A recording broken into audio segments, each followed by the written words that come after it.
Welcome, everybody, to another Microsoft Unboxed pod. This is episode 104. I'm your host today, Kareem Anderson. I'm joined by David Allen. Hope everybody's doing well. Hope everybody's having a good week. Hope everybody's going to have a good week here as we're unfortunately rolling to the end of summer a lot faster than I would like, but the weather's hot, news is busy, so what do we got this week, my friend? We actually have a few Microsoft-related stories, despite it being a pretty quiet week on the forefront for this company. Fortunately, not a lot of firings. They seem to have calmed down on that. No executive, musical chairs incidents going on. It seems like it's pretty easy, but nevertheless, I think we're going to be talking about Copilot is going to be, losing its deep research, model or interactions with UI. We're going to explain what that means and what you need to do if you were using that. We're also going to be talking about, let me make sure I get that right. Xbox is testing out ad-supported game streaming. I think it feels like they've dipped their toe in this a couple different times, but it looks like they're going back again. We're going to explain the details of that. We also have on the docket some Surface hardware news. It's news about the Surface hardware. Nothing confirmed or even leaked, really. But there was an interview with, I believe, I'm going to mess up his name. I've already did it earlier off mic. I'm going to do it here on mic. I told you, this one's for you, buddy. Pavan Duvaluri. Sorry. Close enough. And Brett Ostrom did an interview. And they talked about, how proud, obviously, they are of the Surface Pro 12 and the Surface Laptop 8 launches and releases. But they did hint at maybe something coming before the end of the year. And before any of you keyboard warriors start saying, yes, they also acknowledge that the Surface Laptop, Ultra, is not the thing that they're expecting. So it's going to be something different. We're going to try to figure out what it might be. We're going to do it all together as a group. We also have, the Samsung kind of stole the, week with its Galaxy Unfold or Galaxy Unpacked 2026 for its Fold devices this summer. So we're going to go over all of them. And I think we're going to have a heated discussion about the Fold 8, the new entrant to the market. The other thing we're going to talk about is Microsoft telling LG to knock it off. Stop putting, McAfee on devices. And hopefully, maybe this will be the start. Maybe this is just the swinging door that we needed for Microsoft to kick in and say, hey, all of you, stop putting Norton on there. Stop putting McAfee on there. It's time to move on, because I think it's old software and it doesn't really do very much except bloat the device. And lastly, we're talking about PC shipments finally coming to a screeching halt, if not jumping off a cliff a little bit, because of the RAM shortage. We've been fear-mongering about it for almost a year and a half now.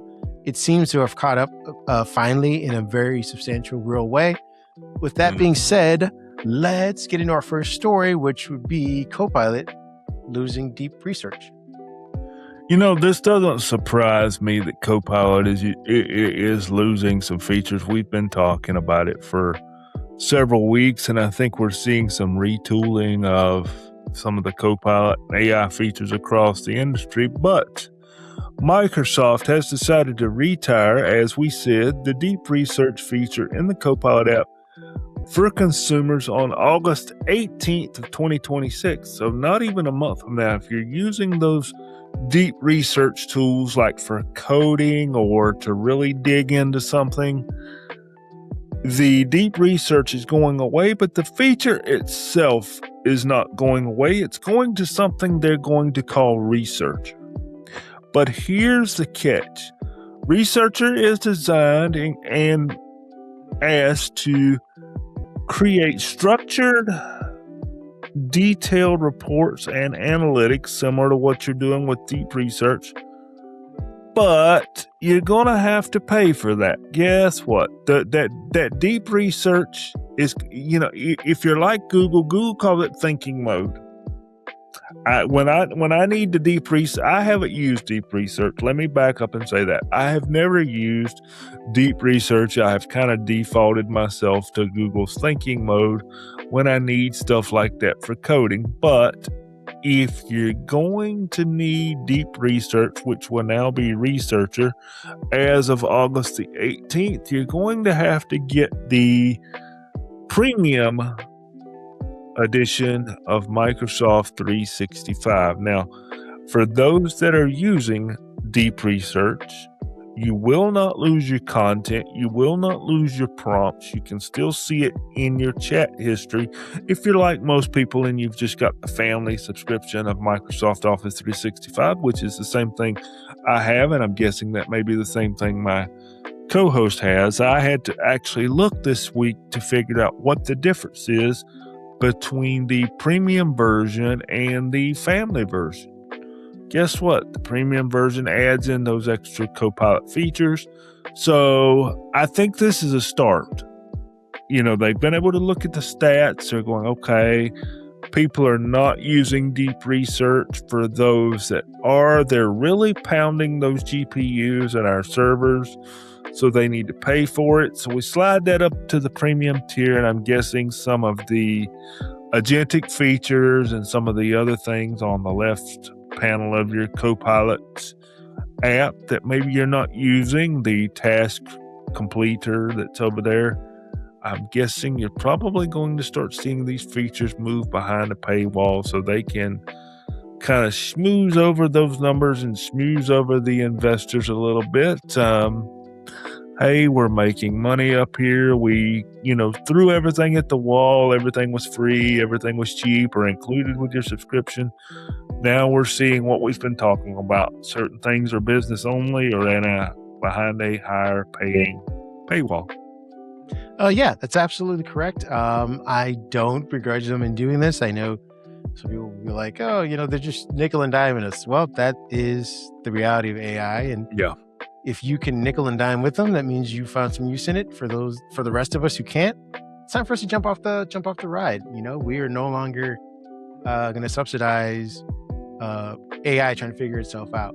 I think, for the most part, this move seems to be affecting researchers, probably data analysts, market analysts, things like that, people who need to run large numbers, gather up multiple cited sources and organize all of that stuff. And again, if you can afford to do it, good on you. If you can't, go back the old-fashioned way. Take your time, grab yourself some coffee, get yourself, something that'll keep you awake, and do it all manually. The next story we have is Microsoft saying, hey, LG, knock it off. We got a story about Microsoft finding out that, I guess, when people who have an LG monitor, storm's rolling in. I don't know if you guys can hear that on mic or not, but yeah, we got a storm rolling in. Hold on a second. Let me see if I can close this window. Maybe that might help. While he's closing the window, I'll kind of take a minute down. We've got a case where LG is putting or prompting you for McAfee when you plug in your brand new LG screen and you're back with a closed window. I'll let you pick it up from here, my friend. Yes, thank you. Thank you for switching off. So basically, if you have a Windows PC, you bought yourself a brand new spanking LG monitor, what ends up happening is, I guess there's some kind of trigger, some kind of, call, some way that they can read the device or the operating system connected to it, recognize it as Windows, and they give you a prompt, basically asking you to install McAfee antivirus, which apparently is also becoming a bit of a endpoint for malware.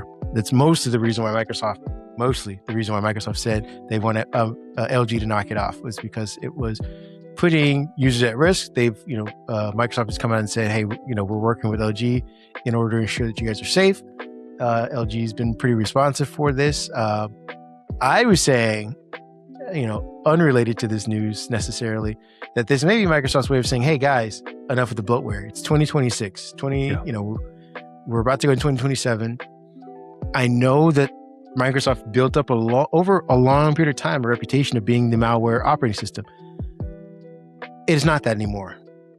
And you might say, hey, it still gets viruses and things like that. Yes, it does. But it seems like the attack vectors in which it does, or which these are happening, are phishing scams via Exchange, via, Outlook, via, Gmail. Like, most of the time, you're not getting application-based malware coming into your device. A lot of people become application savvy. The way that developers are writing applications that span across the web have different security protocols.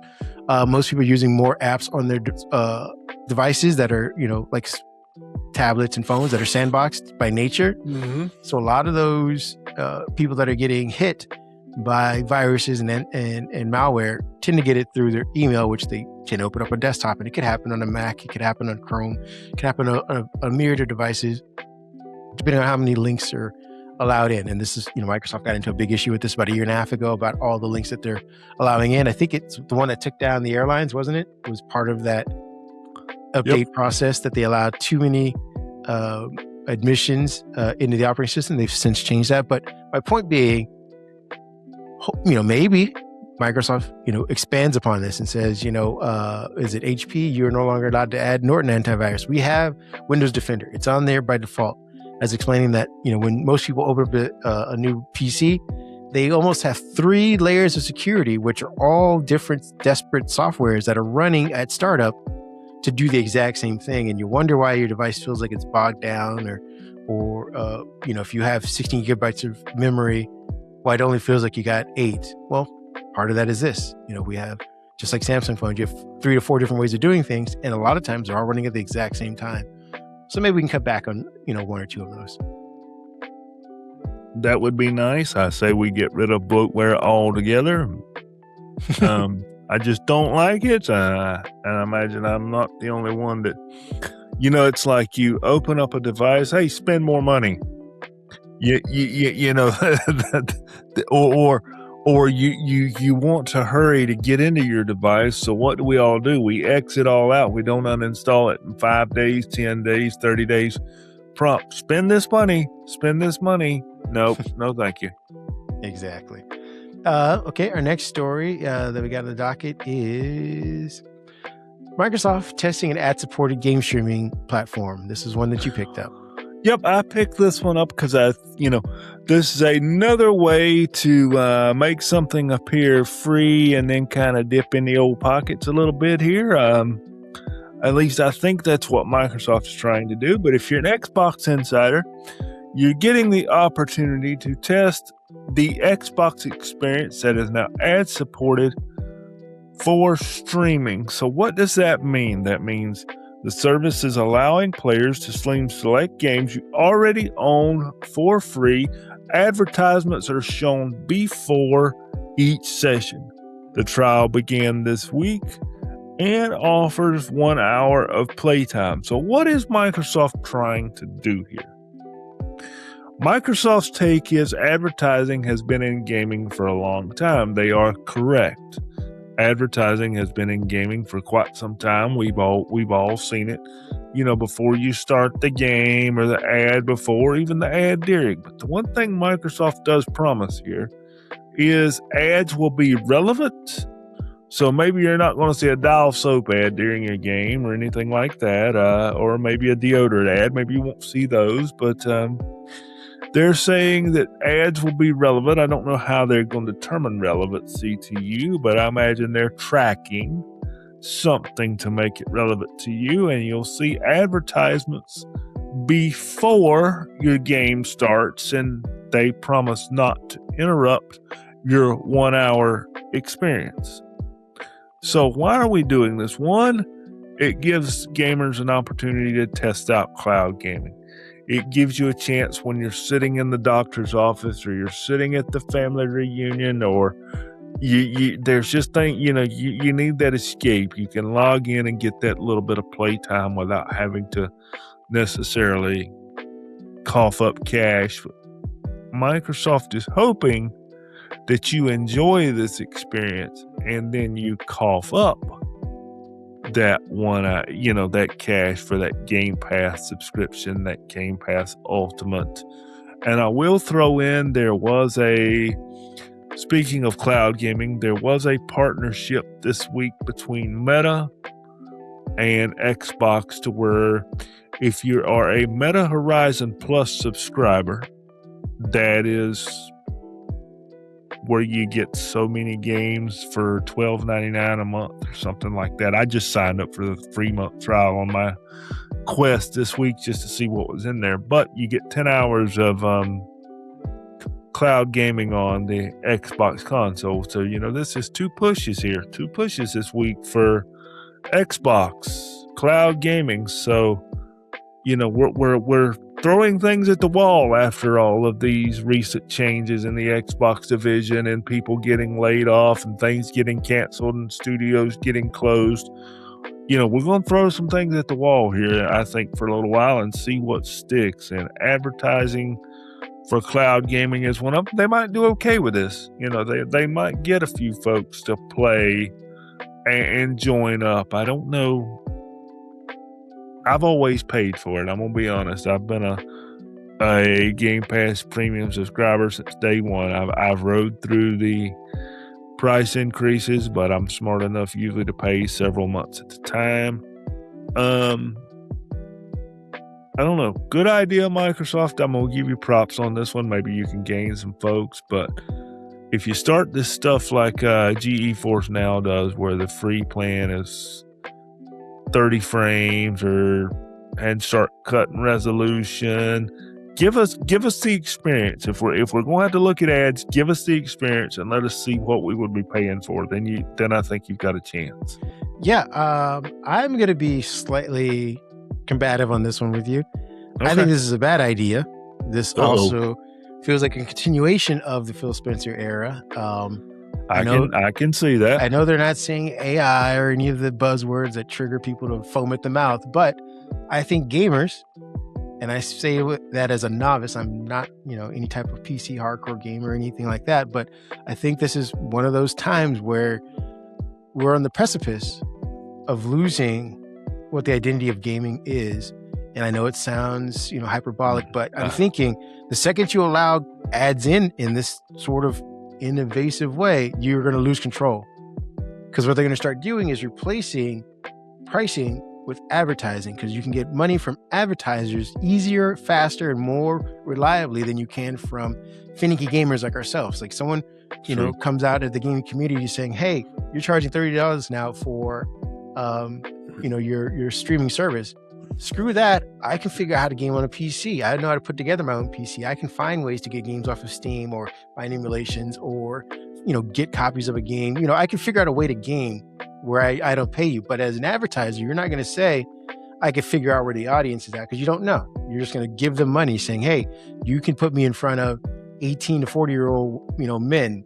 That's where I need to be at to sell deodorant, to sell energy drinks, to sell, diet supplements, whatever it is you're selling.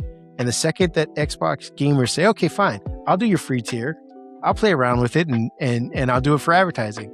That's what they've done with almost everything on the internet, and we've lost control of the internet. They said, hey, we'll give you search for free. Just let us advertise to you. We said, great. We shook their hand. Great trade-off. We said, we are tired of paying $200 to $300 for a box set or box version of Windows. Just give us a few ads or suggestions. We said, great. We shook their hands, and now people are complaining that they're getting too many ads in Windows. When the trade-off was you haven't had to pay for Windows since Windows 7. There are trade-offs, and I think, like I said, I'm gonna let you jump in. Let's not let it happen in gaming. If we could put our foot down and say, no, we're not going to become Spotify, we're not going to become, Netflix in that sort of way, where we were willing to pay for these experiences. I think now is the time to do it. I agree with you, but I have, but I'm going to ask a question here just for the sake of asking, and it doesn't necessarily even require an answer. So how many people you think's been watching Netflix? So, watching what Netflix has done over the last few years. You slide down to that $8 plan, it's full of ads. I tried it because I use Netflix enough in a month's time to not unsubscribe and resubscribe and all that good stuff. So I don't really use a lot of the 4K and the spatial audio and all that good stuff that's up there in the premium plan. So I slid down to the $8 ad-supported plan. It gets me what I want, and it fits my usage habits, because it's usually I'm usually the Netflix before bed watcher, so I'm getting, you're half asleep, and I don't feel like I have wasted money if I don't finish out a show or didn't, watch it like I intended. But how does it fit in here? Ads are everywhere in that $8 package. I get it. So right now it's free for that 1 hour. So do we have an Xbox Cloud ad-supported cheap package coming to where you get, I don't know, let's $9.95 a month? Xbox Cloud Gaming, $9.95 a month, ad-supported. You get ads between your sessions. You get an ad at the beginning, maybe an ad at the end. I think they'll be okay as long as they stick to what they stated here. They will not interrupt the experience. Now, when that starts to be scrolling ads in the middle of a Call of Duty session, I don't think that's cool. But I think, well, see, this is where you're going to get the podcastification. That's a word I'm coining right now. New word. This is where you're going to get developers, because again, now that the platform has introduced ads, I know where you're going. You're going to get in-game ads. So that Microsoft's like, hey, we didn't interrupt your gameplay. It's not our fault that Call of Duty now has a full-length 2-minute ad in between your gameplay and the storytelling. Buddy, I have a question. What's that? Do you play many mobile games? I do. Play tons of mobile games. How many seriously? And I have been working on a little bit of AI development, vibe coding of some mobile stuff. So I'm kind of learning as I go. How many of our mobile apps, not just games, have Google ads in the bottom of them running down there while we're playing? So I think we're kind of, starting to maybe, I think we're going to go down the road of let's see if we can apply this to big boy gaming. Oh, you're absolutely correct. And it's the casuals. I'm saying that the casuals that are allowing this to happen. Again, I think there are some gamers, hardcore gamers, that would say, hey, mom, dad, sister, cousins, all of you who are playing mobile, you've all given up the gameplay aspect and in exchange for the pricing for advertising. And again, it's the way of the world. Like, things are becoming more expensive. I don't begrudge anybody that. I'm not saying, go into poverty for a personal stance. Don't. Ramen noodles, baby. Exactly. If the only way you can play gaming is through a free tier, please, I want everyone to experience that. Have fun doing it. Yes. I just want everyone to keep in mind that, again, we gave up our privacy for, convenience and ads. Absolutely. We say, hey, my social security number is probably on the internet because I gave it up to Google because I just wanted free email. I wanted free YouTube premium. I wanted a free YouTube experience. I just know that today, David and Kareem said, hey, this is what they're testing. And 3 years from now, when we're all on some version of free with ads and the ads become more intrusive, it kind of started back on, what's today's date? July 25th, 2026. We don't need to keep beating a dead horse, so let's go on to our next story, which is Microsoft execs talking about the status of Surface hardware at the company.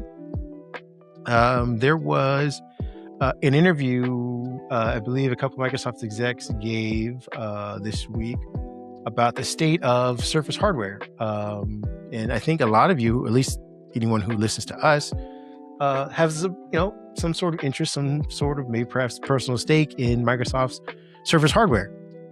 I have a couple Surface devices. I find them a delight to use. I unintelligibly can't tell you why I prefer the hardware over other ones, because Lenovo makes great hardware. They even give you more options at better price structures. The same for HP, Dell, the rest of them. But there's just something about the brand, I suppose. But we've also watched over the last 3 years that brand be tarnished by the fact that Microsoft can't figure out what it wants to do with that brand anymore. It used to have a certain goal of was experimenting with new form factors, new experiences to then trickle down into all the big OEMs who could do it at scale. I think, we talked off mic about, I think if you want to tell the story about your brother who, has a point, and I'll let you get into that in a second, but it's, basically the story was about, or the interview talks about, how proud the executives are of the Surface rollout of the Laptop 8 and the Surface Pro 12. They talked about the new differentiating platforms being the Snapdragon X Elite 2 and the Intel ones for both commercials. They talked about the upcoming Surface Laptop Ultra. Again, it was thrown out there. We might have all forgotten about it, but it is coming later this fall, so we'll probably be talking about that as well. But they also hinted at other new Surface hardware news that'll be happening later this fall. Again, independent of the Surface Laptop Ultra coming out. They also admitted that they heard the demand for a Surface Studio monitor. They talked about how it's one of the most beautiful screens ever shipped, but they didn't really get into whether or not they're going to honor us with that, even though everyone's been demanding something like that. I'm going to let you run with this, but what do you think about the Surface brand in 2026? And what could they possibly be teasing that isn't the Surface Laptop Ultra at the end of this year? Well, I think the brand is in a little chaos. I think it's lacking some identity as to what it really is and who it's really for. The pricing of Surface devices have always been a few percent points higher than other devices out there. So I think they struggle for that identity. But, there's us and a lot of other reporters and journalists out there that continue to remind us Microsoft doesn't have the buying power with the RAM manufacturers, with the screen manufacturers, with the, CPUs, with the hard drive manufacturers to get the best pricing. So you kind of get what you get. They do a fine job, I think, of making it look like a premium device, make it feel like a premium device, but I think it lacks some identity, and they need to, if the lineup is going to stay around, they need to figure out what that identity is and stick to it. As far as what could be coming, we were kind of going back and forth off mic before we pressed record as to what we thought. We know the Spark devices are supposedly coming this fall. And we were debating what else could it be? Could it be something AI related? Could it be, an AI accessory? Could it be? But then it dawned on us. These Spark devices are supposed to be ARM powered and GPU strong. We know there's a Surface laptop Spark device. The test versions are already out there. Reporters have already had a chance to tinker with them on a limited basis. Could we see a Spark Surface device and we finally, after years of begging and pleading, get a tablet form factor with a GPU that can run Adobe well, that can game a little bit, maybe do a little 3D animation a little bit?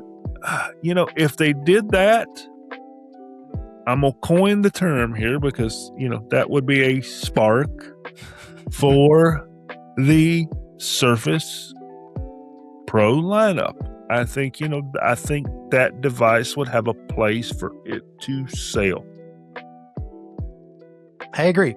I had hinted about a conversation that you had with your brother. I'm just going to kind of go over the highlights of it, but I do it in order to get to my conclusion. And I think, he had some brilliant points about the Surface line actually doesn't need to exist anymore. I know it's the dagger in all of our hearts for Surface fans, but the harsh reality is it's a losing business for Microsoft.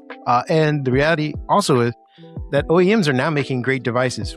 Back in 2012, 2013, when they first introduced the first Surface laptop, it was because there was this notion that OEMs were producing the beige machine, the, vanilla looking laptop that was too bulky, had too many ports, battery life only lasted, an hour unplugged. And every OEM was making this, and Microsoft was, and it led to the poor branding people felt when it came to the, Windows PCs. It's like, all Windows PCs are too big, they're too plasticky, they're unreliable. Microsoft said, hey, we're going to create the Surface to show that you can do PC manufacturers can do exciting new things.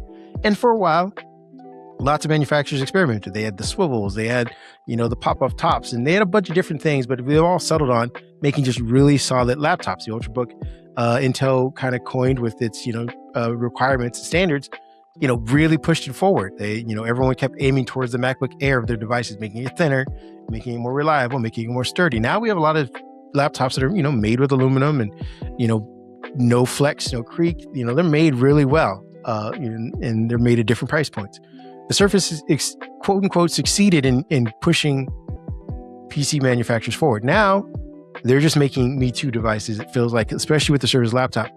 I said all that because these are points your brother pointed out, that I think the Surface laptop or the Surface brand needs to exist, but they need to hone in on the Surface Pro. They need to iterate on the Surface Pro and make decisions expanding from that. So to your point of a Surface Pro with a beefier GPU for gaming, for on-the-go creativity, that's what I think the Surface laptop should have been. The Surface laptop, the Surface Laptop Ultra is coming out, should be a Surface Pro Ultra. Let everyone else, let Razer make that. Let Asus make that. Let Alienware make those things. They're already doing it. You're the only company really that makes this. Now, don't get me wrong. I think Asus has a version of this, detachable. But for the most part, that is a Microsoft thing. When people see a detachable, they'll ask, is that a Surface Pro? That's your brand. Cash in on that. Stop wasting R&D on the laptop. I know you guys cut out the phones, the earbuds, and all the auxiliary things. Now, make the Pro the thing, and then so make a tablet version of the Pro, something that competes with the iPad Air or the iPad General. You already have the Surface Pro that competes with the iPad Pro. Start going in that. Explore the ceilings and the limits of the Surface Pro design, the thing that you coined, the thing that has a hinge that no other, I don't know why I zoomed in, the thing that has a hinge that no other devices have. Expand on your pencil tech, your pen tech. You guys haven't updated the Surface Pen in forever. Expand on that, expand on screen technology, but all do it through the Surface Pro line. Surface, so you have a Surface Pro or Surface Pro Lite or Surface Pro Air, whatever you want to call it, that doesn't have a fan, that runs the X Elite 2, that is smaller in frame, somewhere between 11 and 12 inches. Then you have your Surface Pro, which is your 12 or your 13-inch device. That is the standard. That's the middle. That's, the one everyone picks up if they're just starting college. And then you have the Surface Pro Ultra, which are for the content creators, the gamers, that all, it's a thicker version of the Surface Pro. Everyone knows that's a trade-off you're making. You put more ports on it, and that's your thing. So you have 3 versions of the same thing you make that is now your brand, and everyone understands, like, hey, if I want this type of device, Microsoft's the only company that can do it. I'm getting off my high horse for that one. Thank you guys for listening. Welcome to my TED Talk. I'm going to agree with you, because that would be where the Microsoft identity would be that I just mentioned. That would be how they could identify themselves, that if you want the 2-in-1 true tablet experience with I'm going to, the Apple folks just cringed, with a real operating system to serve, and that there might be the way you market it. There's the 2-in-1 tablet with GPU, a real RTX GPU that can game at 60 FPS on the go, fanless device, does video editing, does that creative stuff, put a good pen on it. And Microsoft, if you don't sell another thing, get rid of the consumer version of the laptop. I know the Spark laptop would be out there for those that want it. Get rid of the consumer version of the laptop, even maybe get rid of the quote unquote business version of the laptop, and maybe just sell the Spark version and the Surface Pro Spark. There might be your name, Surface Pro Spark. But that would be your identity. Put a price on it that's reasonable. Now, like we said off mic, if you go $27.99, that's going to be a no for most people. So it's got to be cost effective as much as we can. I'll tell you this, though. I will tell you this. Even if Microsoft, because again, the idea was to be the harbinger for PC development. If you want to slap a pricey price tag on it, it'll only make sense in the fact that you're the only manufacturer that produces it. So again, people know that if I'm going to be paying that amount, it's because I can only get this here. Like I said, Asus has a version, Remind you of another company? Exactly. A pricey device and only get this here. Fruit, apples, oranges, everybody following along here. Yeah. You said, Lenovo makes a version of this thing too. They don't really market it very well, and I don't think they sell it at scale, but Microsoft does. That is, like I said, when you go into a Best Buy, a Target, well, Best Buy mostly, they have the PC section. That's the Microsoft section. And then they have the regular PCs and everything else. 9 times out of 10, you won't go into that PC section and find another convertible like that. You need to go on Microsoft or Lenovo, HP, and Asus's websites. Dig deep into the convertible section to find those. Those aren't marketed. So Microsoft wants to say, hey, you know what? We're going to dominate this space. And I say dominate. It's a niche space. We're going to charge a premium for it because it takes us, a while to develop the special size screens and hinges and all that stuff. Do it and know that people who buy it know exactly what they're getting into. And I even say, you mentioned a RTX fanless. I say, don't even worry about the fan. Say, we're putting a fan in there because we want to keep it cool. It's going to be loud. You know what you're getting. This is your device that is made for content creation, that is made for gaming.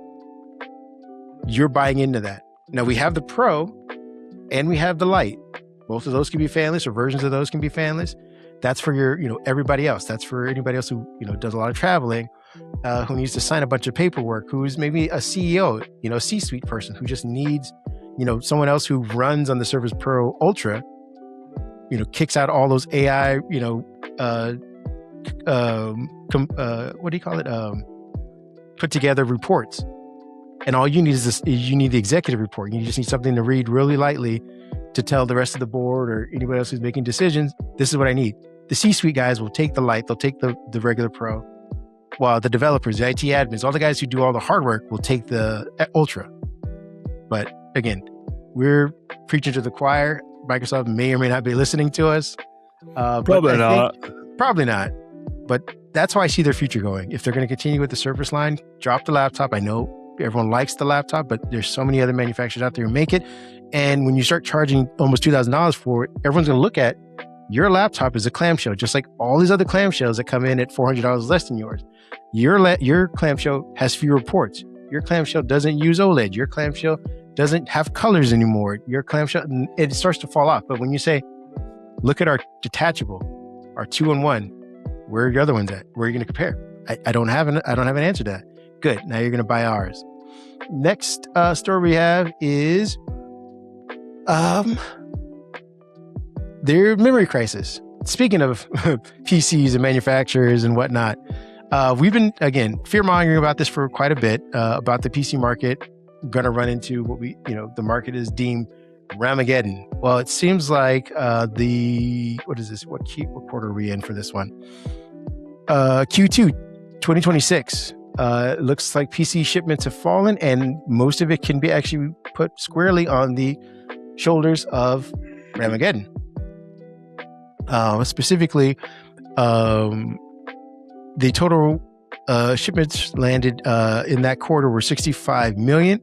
IDC forecasted 11.3% decline for all of 2026, with Q4 potentially dropping 20% year over year.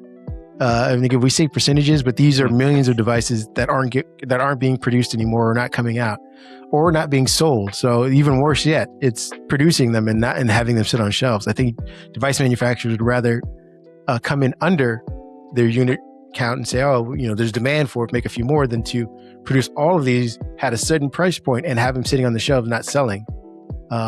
Also, the stores that they sell them at would find this as a problem too. But again, we said the root cause was the memory crisis. DRAM, NAND prices continue to surge, again, as AI data centers start requiring more of it. OEMs are passing some of that rising cost onto these devices now. So you're seeing, I think we mentioned last week or week before last, Apple finally had to raise its prices. And again, we know that is a bad sign, because they're $1 trillion company like Microsoft. They could afford to eat it. And there's a reason why they're not doing it, even though they could, essentially shore up an entire market with their MacBook Neo. They can just say, hey, we're going to eat the cost to get a foothold in Gen Z or Gen Alpha, I think they're called, and just lock that up for the next 30 years. That generation will know us as the affordable, reliable PC, but they're not. They're because they can't afford to, just like, everybody else. Apparently, Asus was the only Windows PC maker to have positive growth. Everyone else had declines, but they had about a 4% year-over-year growth. Lenovo, Dell, HP declined about up to 9%. Apple's best overall performance came with MacBook shipments, and they were up about 13%. Most of that was driven by the MacBook Neo. But even that will have to raise prices, but they are going to offer, I think, 16 gigabytes with the next iteration. I don't know when that's going to come out, but it may be this fall, maybe in the beginning of next year. But the next version will be preloaded with, I think, 16 gigabytes of RAM. So again, expect that price to go up. What are your thoughts on Ramaggedon? I know we were just having a conversation off mic. I know you're a little skeptical on blaming PC manufacture or PC shipments being low because of that. I'm a little skeptical of the whole Ramaggedon thing. In our off-mic conversation, you made some very good points that I agree with, but I think the Ramaggedon story, we're not getting the full story. And I think as a consumer, we deserve the full story, and I'm not sure where we get the full story from. To your point that we talked about off mic, RAM in bulk is usually sold via contract. Dell has contracts, Google has contracts, Microsoft has contracts for AI, for data centers being built. These contracts were signed 2020, 2021, 2022, 2023, before we knew Ramaggedon was a thing. So those contracts have to be promised out, which was something, you and I discussed. And then we have this AI craze of, suddenly people needing more, and the RAM manufacturers have to say, well, we've got to fulfill these contracts. So you're going to have to go back and tell, your consumers or your customers that less RAM is good. Maybe that's why we have a Mac Neo, for example. Maybe that's why we have an 8 gig Surface. Since we've been talking about Surface, we've got an 8 gig Surface now. But I haven't heard anybody say, I'm having trouble getting RAM that's even building today. Like when Microsoft adds to Azure capacity, when Google's adding to, these unexpected additions, these unexpected companies that now have AI clusters with terabytes and terabytes and terabytes of RAM, to run these custom models. I'm sure there's thousands of these companies out there that we have never heard of. But I've yet to hear somebody come to the table and say, I had a hard time buying my RAM last week. I had a hard time. So I get it. To your point, I get it that RAM prices have had to inch up. But I would love to know, and I know that I will never know, is there a true crisis to where companies are looking at numbers and going, okay, we're having to ration what we buy. We're having to be careful what we buy and what we do with it, because that's all there is. So I would love an explanation, and maybe, rationing is, maybe I'm in the wrong place. I would love for someone in the know to give me an explanation as to what the RAM crisis actually is. Do we have a backlog of contracts that have got to be filled on top of our AI demand? Is there some type of silicon that is short, a part or a substance in, building RAM? Is it a, supply problem that, I think you got to have PCBs, you've got to have your silicon to put the RAM together. Is there issues there? I would love an explanation. I get it. I'm probably not going to get one, but I would feel better as a consumer and as a journalist, as a reporter, if I could get one. Yeah, I'll tell you this right now. You're going to be sorely disappointed when you do get it. We're going to get an answer. It'll probably be a year or two from now, and it's going to be the same thing it was right after COVID. It's greedflation, to be honest with you. I think that's what I think it is. A majority of this is just RAM and storage manufacturers finding an umbrella under the AI demand to say, hey, we can raise prices and keep prices high. To your point of people not being able to find it, yes, we're not at the let's hoard the toilet paper portion of our crisis yet.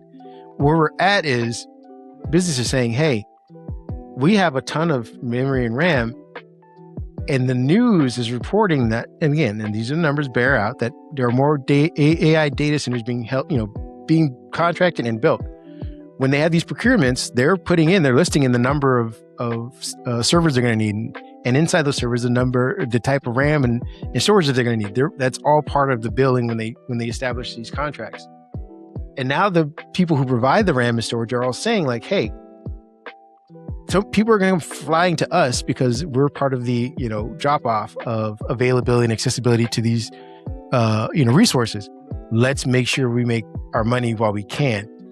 Now, I don't know if they ever go back down to a certain degree, but we found out right after COVID when a lot of businesses were saying we had to raise prices because of COVID. We found out during the earnings call that they're just making fist loads of profit, buying back shares of their company.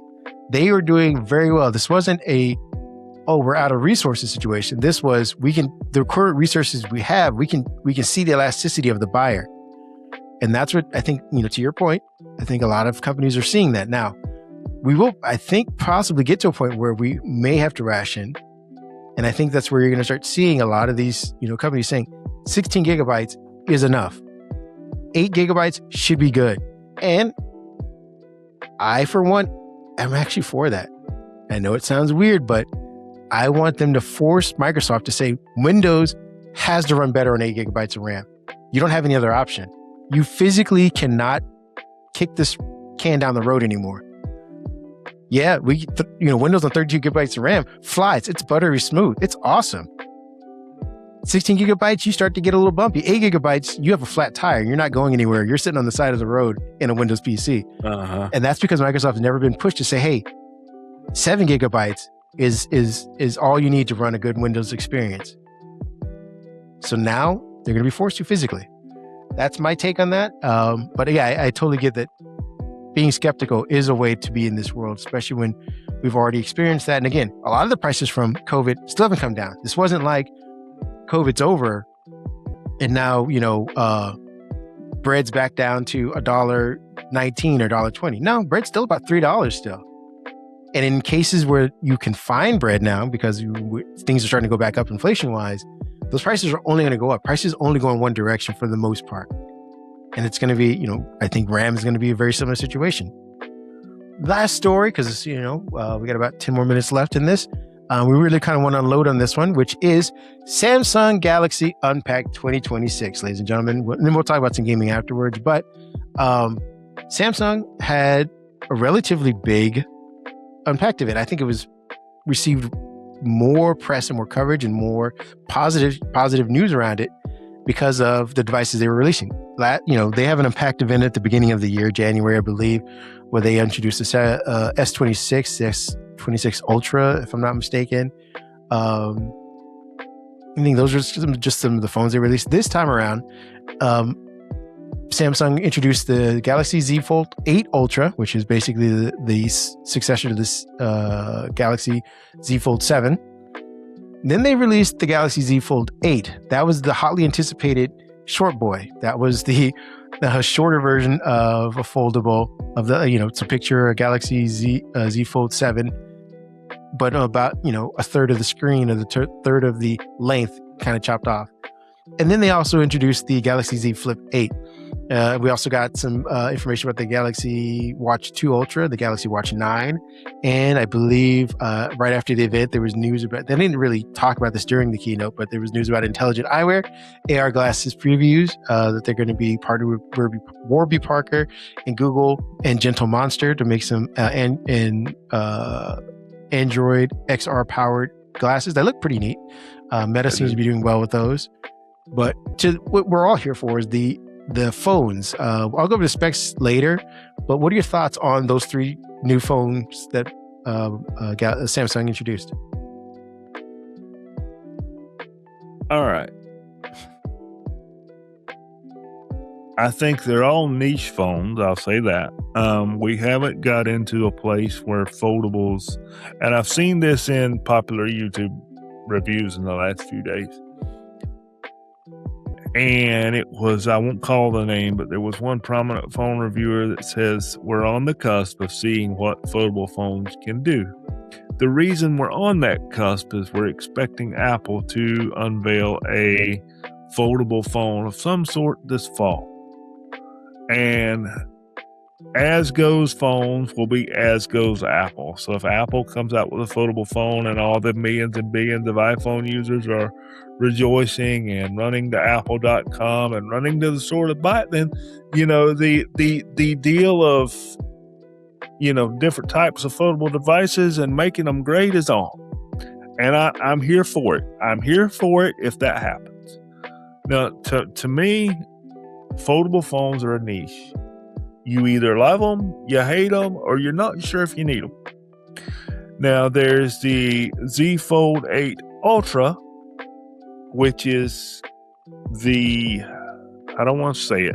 foldable phone that you've been seeing over the past few years. The tall phone with the wide screen that's roughly, 7.5 when you open it up. Then you've got that short one. That is the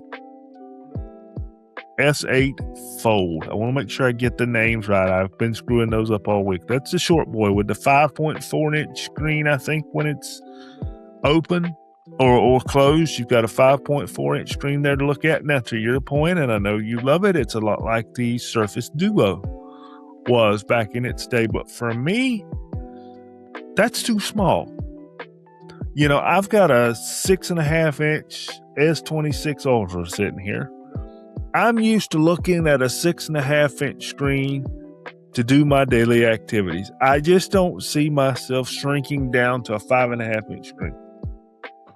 I don't see that happening. I like the way that phone looks unfolded, but I think in order to get enough out of that phone, I would have to live with it unfolded, which probably isn't very good for it physically and having to do that many folds and unfolds. Because I would basically be walking around with a tablet in my hand all the time because I would leave it unfolded. Okay, you're going to hit it with something, you're going to bump it, you're going to break that hinge. The other issue that I have is the camera setup on the smaller fold device. It's only the double camera. You don't get the extra zoom and wide angle camera that you get on the Ultra. If I'm buying, which I'm not because it's $19.99, I'm buying the Ultra. Again, goes back to the RAM crisis. We're up to $19.99 for the Ultra phone. Probably by the time you buy the case, taxes, $21, $22 out the door. So I just have a question. Now, I understand there's trade-offs, and there's trade-in programs, buyback programs, to get you, there's contracts. And I noticed something, speaking of contracts with this phone. Verizon, I can't speak for AT&T, I can't speak for T-Mobile. Verizon has pushed the contract length to 48 months over the 36-month deal that they had been doing. It is now pushed to 48 months on these devices. So, one, who's going to have the same phone for 4 years? Who's going to want to pay for the same phone for 4 years? Who's going to buy this phone for 4 years that has any knowledge that Apple is coming out with a foldable device and go, I think I'll wait a year, see what Apple does, might go buy the Apple. Apple's going to force Samsung to do something. And that's probably true. Apple will force the industry to do something. I like it. I like the technology. Now, for me, the regular phone doesn't work. The screen is just not big enough. I get that a lot of people want a smaller screen. The ladies want to slip it in a purse pocket, or, a pocket in general where it's not as visible in business attire. I understand that. But for me, if I'm going foldable, I got to go $2,000. I got to go get that Ultra, to be happy. But that $2,000, the OS 26 Ultras or S25 Ultras hanging in there. She's Battery's not what she used to be. Screen protector's got a few smudges on it here and there just for daily use. Case is hanging in there. I think I'm going to stick with the OS 25 for a little while longer. Maybe let Ramaggedon do what Ramaggedon's going to do and kind of see what Apple does. I'm not as much of a Windows Microsoft entity as we are. I'm never opposed to using an Apple device. I would not be opposed that if Apple comes out with a banging foldable iPhone to go, all right, I'm going to go try this. I'm not opposed. I'm not anti-Apple over here. I'm going to use a good product when a good product makes sense. Okay. With that being said, I heard all your arguments, your complaints. Here's my rebuttal. All right. Give it to me, buddy. I can take it. We have the slab phone, which Samsung will continue to make. But I think what we're about to see is a shift in foldables in a way that it sounds hyperbolic, that we hadn't seen in before, because not a lot of companies or developers started aiming towards the small boy version. It's rumored that Apple's going to come out with one similar. It may be a little bit bigger like the Surface Duo, or maybe just as small as this one. What this thing is a bridge between anybody who liked the Z Flip and liked the Fold 7 or Ultra, I guess now. This is for them in between. This is for people who are going to rely on AI, those people who do, or who interact with their phone intermittently, not the phone addicts like us, us millennials, older millennials, are addicted to our phone because we grew up with it through this transition. We grew up with cell phones, pagers. We are obsessed with the phone. I think there's a younger generation that is less obsessed. Not saying that they're not obsessed, but they're less obsessed. They are offloading some of their phone usage to, IoT devices, watches, speakers, iPads. They have a healthy distribution of their technology to where the phone, they'll look at TikTok, which again, this phone is mostly designed, at least the way Samsung sold the small boy, the Fold, by itself, not the Ultra, as a content absorption device. This is where you watch your movies. You go on to TikTok, you can see the video plus comments on the side. I think that's how Apple's going to push this as well, as far as developers are concerned. You're going to start seeing apps spread out versus apps being tall. On the Ultra, that is a productivity device. To your sake, that is something that has more, website screen where you scroll up and down. You can add 3 potential apps, all, on the same screen because you have a little bit more screen size. You can get more done, and that is for the professional now. For anybody who's like, hey, I have a Flip. I use it to take pictures. I use it to scroll social media. That's about it. Now they'll be able to do it on a much bigger screen. Now, not only do I, take pics and look at social media, I can put it all together on this device. I don't need the $2,000 Ultra to do it. It's nice that I would have a better camera, but I'm moving up from a Flip or just a slab phone to this new device that gives me a little bit more, but not as much as that. And I think that's where we're going to see the shift. I think that's where Apple's banking as well. Like, hey, people are going to want to have these intermittent experiences where they talk to the device. Again, I think, not being used to the slab phone that we're used to and navigating with your thumb and touch constantly, you're going to, on the front screen, maybe have an I think it's the daily brief that Samsung offers in that app. That may just be your front screen from now on. When you look at it, you're not looking at apps particularly. You're looking at a collection of to-dos, a collection of missed social media posts, a collection of emails, things like that, that's on that front screen. And when you need to get in to do stuff, you open it up and you get to work. I think that's where, they're banking on. User behaviors for these phones in the future are going to be like, I'm interested to see, to try it out. My things that I'm worried about are the battery tech. And they're introducing new tech, which is this silicon-based battery. And our friend of mine, Shane Craig, does an amazing, deep dives on foldables. It's kind of how he got his mark. And we used to talk to him when we worked at WinBeta and stuff like that on Microsoft. He is explaining that the battery recharge cycles for the Z Fold 7 were at 2,000. They have now all dropped to 1,200, and that's across the board for all devices. And I think it may be a cap that Samsung's putting on this tech. Maybe they think if they go up to 1,500 or 2,000 that they reach a threshold where it could burn out. And by burnout, we have a Note 7 situation. Maybe they found that secret number, that number at 1200, because it's 1200 for the Samsung Galaxy S26, which doesn't have the silicone battery. And it's 1200 for all these new devices. Now, again, that's a 800 cycles short of the 2000 that we got from the Z Fold 7. And this is before, these are all the things that happen before you reach the capacity at 80%. After 1200 recharge cycles, your max is going to be 80% charge. That's all you're going to be able to do with this device. So that I'm a little worried about. Ooh. Battery's supposed to last a little longer. But as far as getting, I told, David, I'm going to rush to Best Buy and get my hands on if I can with this thing. But I do have a Surface Duo. And if this thing had a front screen, it'd be the ultimate device. I think it's part of the reason, why it didn't take off. But I think people will find, especially people who are now realizing they're sticking with the devices longer. You mentioned who's going to want a 4-year-old device. I think a lot of people will, especially if they get locked in because of Ramaggedon, to say, hey, I bought this device and the economy's crazy, at least here in the US. I don't think we'll have a global issue, around the world. They're just going to realize like, hey, I'm sticking with this phone. 48-month contract, fine. I'm not going to be paying for a new phone next year because I can't afford it. I can afford $40 a month on my, on my phone bill because I need the phone. I have to have internet on my phone. I need to make calls, stuff like that. And if you're going to charge me $40 extra a month for this device, I'll keep it at that for the next 4 or 5 years. I don't need to jump to a new device and do a restart fee or an exchange fee and get the new device and set it all up just for it to be incrementally better. This is where I'm at. And, they'll make use of this small boy or the Ultra or whatever.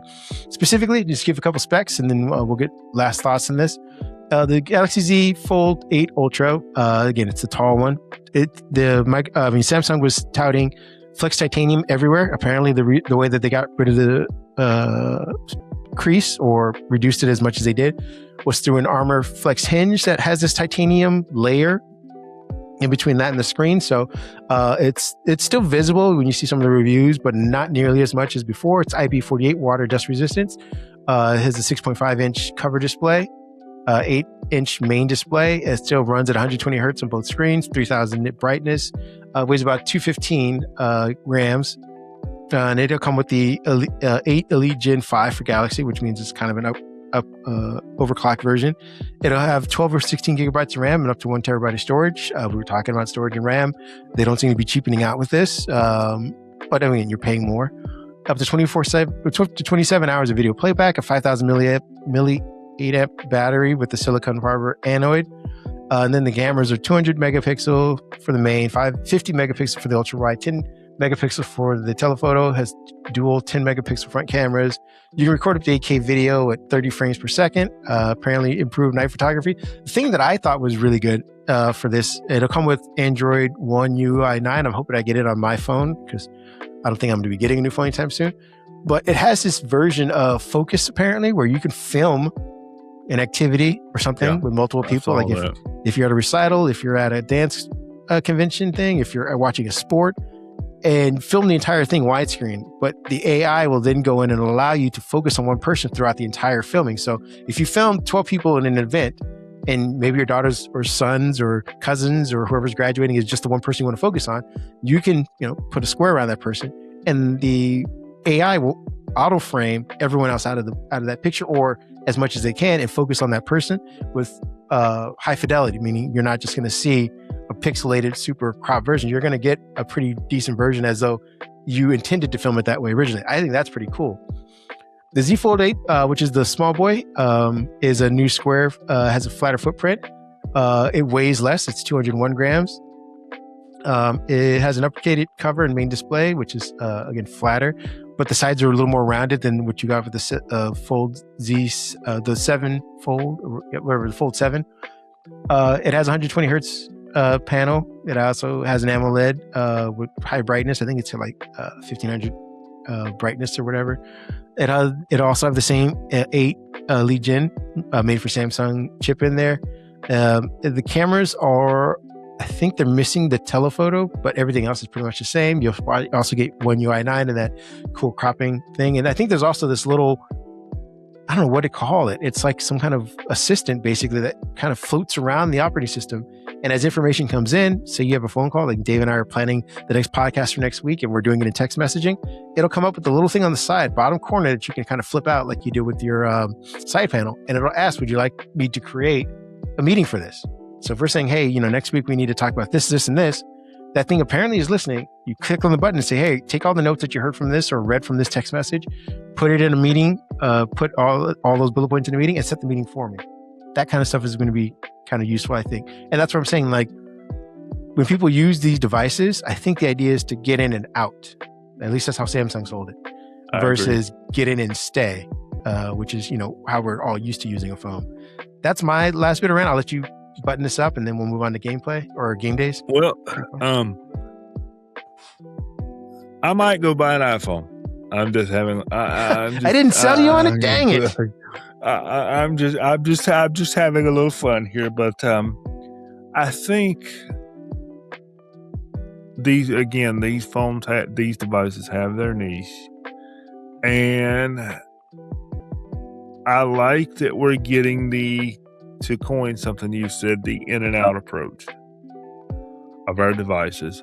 I still think we come down to, in the end, after all the fanfare has worn off, after you've had this device for 30 days and you get that first bill and you're looking at $80 a month for your phone.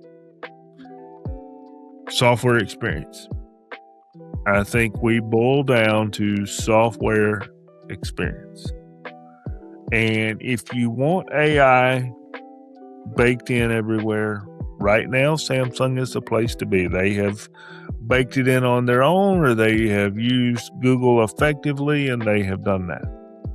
If you want a ChatGPT type experience and you're comfortable, you don't want all the extra camera features right now that Samsung is throwing in, then Apple might be the place for you. But this is a good iteration. To put a button on it, it's a good iteration of folding phones. It's a good iteration of new devices. I'm not saying the regular Samsung S8 Fold is a bad device. It just wouldn't be the device for me. But I'm sure it's a good device for a lot of people, to your point, that just do snapping and scrolling. Snap a picture, post it, scroll it. And I just want to put this out there. Just put it in the ether. Remember when we talked about the lanyard that Microsoft was going to make for AI? Yes. I think this is the start of that. We move from the 7-inch slab phone that opens up to a mini tablet, and we start shrinking down that and relying again on a lot of the AI. So again, imagine if, the small boy had a lanyard on it, and we're just going to continually iterate until that thing is small enough to be that lanyard, to where we're used to using it minimally, and the screen size gets smaller and smaller while the capabilities of the device become grander and more in the cloud, I suppose. But I think, again, mark me, laugh at me a year from now. No. I think that's the start of this. I think that's, people are going to start getting used to small phones again, doing quote unquote more via AI and via, these embedded tools, so that the screen size, again, when we had to manually do things, we needed more screen to do it. That was always the thing. I've reached the limit of my cell phone usage. I got to hop onto a laptop because I don't have screen size. I don't have enough tools. Now I think it's going to become in reverse. Like AI can do most of that stuff. I don't need to do manual research. I don't need to type in search boxes. I don't need to, copy paste from one document to the next. I can just tell AI to do it. So I can just keep my screen size small because the things I need to do on it aren't as much. And I think, again, we're going to move closer to that. It's like the movie Her, where if you watch the movie Her, he has what's essentially the small boy. It opens up, he talks to it, closes it, falls in love with it. I think a lot of people are going to be doing that this weekend. Moving on, we're going to talk about free play days. One of our favorite topics to end on. What do you got for us? Yep, I'm going to run through these fairly quickly, but you've got some good choices this weekend. You've got some choices for those with a Game Pass subscription. You've got choices for those without a Game Pass subscription. You've also got some that are extended plays, 1 through Monday, July 27th, which is, let me make sure I get this right. That is the Metal Gear Solid Master Collection, has a bonus day, and there's one that gets a bonus week, which is For Honor. Is free for all Xbox members with extended time from Thursday, July 23rd, which is just passed, until Tuesday, August 4th. So you get over a week with that one. That is for Game Pass subscription. Nope. I'm saying that wrong. A Game Pass subscription, Ultimate, Premium, or Essential is not required to play the extended time with For Honor. Let's see what else we have. We have Tides of Tomorrow, which was one I wanted to try. That's available this weekend. That is a 4.5, 5-star game there. That comes from the makers of Road 96, a redefined multiplayer native adventure with Tides of Tomorrow. As a Tide Walker, you will explore a post-apocalyptic floating world that will look and feel and react differently depending on your player's stories. Kind of a story-based game. Then you've got the Metal Gear Solid that I mentioned. That is the Metal Gear Solid Master Collection. That is a 5 out of 5-star game. Then you've got For Honor. That is the one that you get through August 4th. Then you've got Bleach Rebirth of Souls. That is one that I have not heard of, to be honest. That is awaken the blade within you and reverse your fate in Bleach Rebirth Soul. Step into the actions as, now it's my turn to pronounce this name, Chigo, and experience thrilling sword battles. Yeah, we're going to call it that. And experience thrilling sword battles by the legendary anime mastering unique capabilities and powerful awakenings. That one's not quite for me, but maybe some folks might like it. Then we've got one more that is Killing Floor 3. The name of that just kind of gets your attention. Venture to the Nordic Sea to explore a mirror-infested oil rig and the horrors it has unleashed in Killing Floor 3 Season 4. Now, let me throw this out there. I throw this out there every week. These games are usually on discount during free play days. For example, Killing Floor 3 is $19.99. That's down from $39.99. We've got Bleach Rebirth of Souls. That is $23.99, down from $59.99. We've got For Honor. That doesn't have a price on it. Interesting. So, and even if you click Get It Now, For Honor does not have a price on it. So we'll have to guess on that one. Metal Gear Solid Master Collection version is $9.99, down from $19.99. And Tides of Tomorrow is $22.49. That is down from $29.99. So head over to Xbox.com or visit your membership on your Xbox and slide down to Game Pass and slide down to free play days and make sure you check these out. Some good ones, some good opportunities here for some, we all need something inexpensive right now. Inexpensive fun is good. There's some good inexpensive fun here. Yeah. And where can people find you if they want to hang out with you this weekend and play some video games? Sure. David PAJ Twitch and David PAJ on the Blue Sky. I actually did something last night I haven't done in a while. A couple years ago during a time of need, my buddy here was able to send me a Lenovo handheld, and I sat down last night and did something I haven't done in a while. I just kind of was having an off night, and I sat down with just me, a drink, and the handheld on the couch, and I said, let's just see what happens here.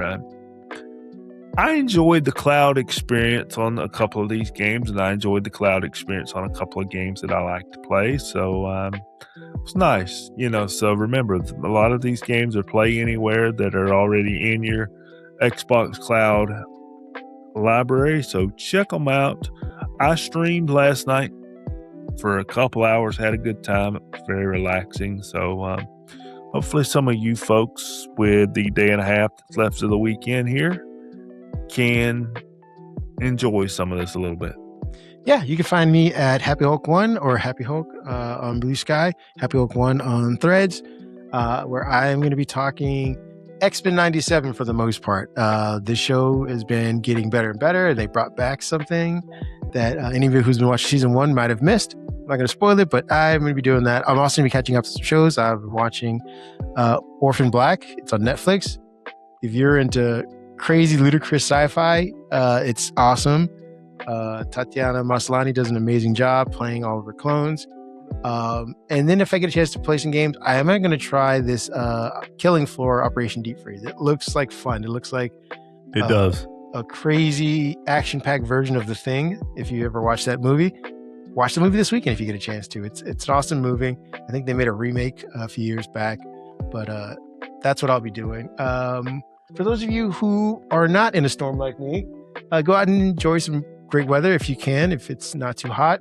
Stay hydrated if it is. We want you guys to take care of yourselves. And as we always say, enjoy whatever it is you're going to be doing this weekend to the utmost. Again, cooking, sleeping, napping, cleaning, driving. If you're protesting, if you are, watching movies, whatever it is you're doing, enjoy it. And we will see you guys again next week. Thanks, everybody. See you next week.